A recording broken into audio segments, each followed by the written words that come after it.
Is it just me, or is everybody about done with this whole COVID-19 season? Wouldn't you be glad if it never happened? Wouldn't you be glad if it was just about over? We haven't been in this building together in months. And I don't know how that is for you, but if you're a pastor, it's brutal. I'm really struggling with that. Everybody's life has been seriously interrupted by the disaster that has been 2020. I have some friends who had a wedding planned, a huge wedding in the spring, and they had to put it off to the summer. Then they had to put it off again and finally do a tiny little wedding because their plans got messed up by 2020 and all the fallout of the COVID season. But as you know, Christmas is about this other young couple who also had their wedding plans all messed up. Imagine being married and all of a sudden you find that you are with child when you hadn't done anything to put yourself in that situation.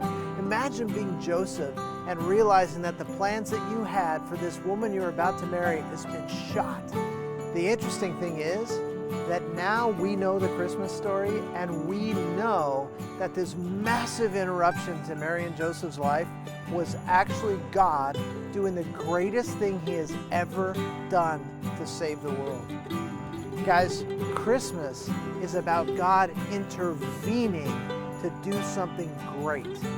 I know that in many ways it's been a tough season, and I know that in many ways for many of us it's going to be a tough Christmas. But I want to remind you that if Christmas tells us anything, it's that our tough times do not mean that God is not with us. Emmanuel, God with us. God is with you this Christmas. God has a plan to use even the most difficult season of your life to bring Him glory. God is doing something great. Don't miss Emmanuel this Christmas. Don't let your circumstances keep you distant from Him. He's reaching out to you. That's what Christmas is all about. Merry Christmas.